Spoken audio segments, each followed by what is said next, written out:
Singkat cerita, di malam Jumat Kliwon berikutnya, Danang, Fahmi, dan Sinta berangkat mendatangi pabrik tempat ritualnya Pak Gatot. Dengan persiapan yang dirasa sudah sangat matang, mereka berharap bisa menghancurkan ritualnya Pak Gatot. Ketika mulai memasuki kawasan perkebunan karetnya Pak Gatot, tiba-tiba ada seseorang yang memanggil mereka dengan sangat keras. Serentak mereka langsung menoleh. Terlihatlah 5 lelaki tinggi besar berbadan kekar dengan masing-masing membawa sebilah celurit yang sangat besar dan tajam. Mereka mendatangi Danang dan kawan-kawan. Danang sangat ketakutan, berbeda dengan Fahmi. Dengan percaya diri, Fahmi langsung mencabut pedangnya dan menantang kelima orang itu. Melihat Fahmi yang begitu berani dan percaya diri, akhirnya Danang malu sendiri. Dia kagum dengan keberanian Fahmi. Yang pada awalnya Danang sangat ketakutan, tapi begitu melihat keberanian Fahmi, timbullah rasa kagum dan ingin meniru apa yang dilakukan Fahmi. Danang pun akhirnya dengan sigap mengambil sebongkah batu di sampingnya dan siap menghantamkan kepada kelima orang yang membawa celurit itu. Kelima orang itu pun langsung berteriak, "Sabar, sabar, jangan salah paham, jangan salah paham." Sejenak Danang dan Fahmi berpandangan. Fahmi pun langsung menyarungkan pedangnya dan Danang pun menurunkan bongkahan batu yang dia bawa. Salah seorang dari kelima yang berpakaian hitam mendatangi Fahmi. "Tenanglah, kalian jangan salah paham. Kami ini memang anak buahnya Pak Gatot. Tapi, terus terang, kami benar-benar sudah tidak tahan dengan kelakuannya. Kami ingin terbebas dari Pak Gatot. Kami semua sadar kalau dia itu orang yang sangat kejam. Jika kalian berniat ingin menghancurkannya, kami siap membantu kalian." Kembali, Danang dan Fahmi berpandangan. "Bagaimana ini, Fahmi? Apakah mereka bisa dipercaya?" "Entahlah, Nang. Coba aku selidiki," kata Fahmi. Kemudian Fahmi mendekat dan mengajak bicara kelima orang itu. "Apa kalian serius?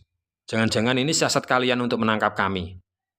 "Oh, tidak, tidak. Kalian jangan berprasangka seperti itu. Kami benar-benar sudah bertobat dan ingin membantu kalian." Danang memandangi mata masing-masing dari orang-orang itu.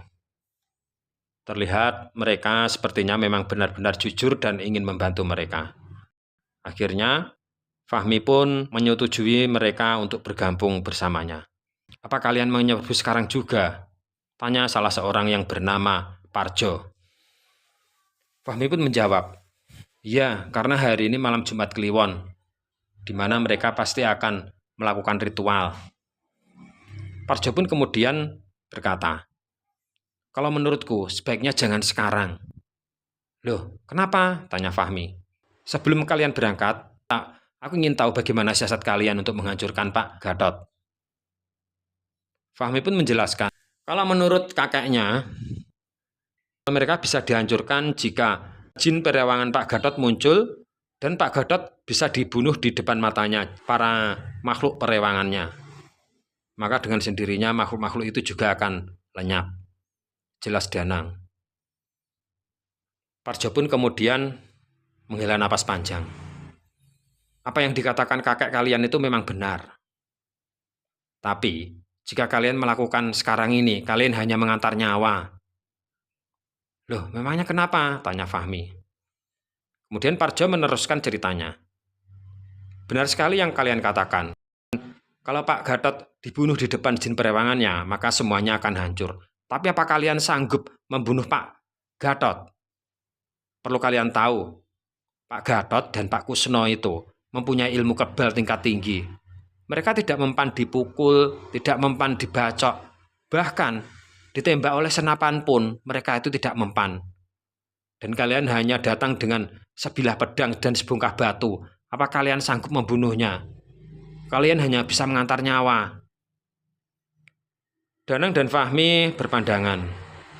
"Iya Fahmi, sepertinya benar apa yang dikatakan Parjo." Fahmi pun menggeleng-gelengkan kepalanya. Nah, terus kita harus bagaimana ini? Fahmi, Danang, tolong kalian dengarkan aku, kata Parjo kemudian. Jika kalian ingin mengalahkan Pak Gatot, sebaiknya kalian bersiap-siap membawa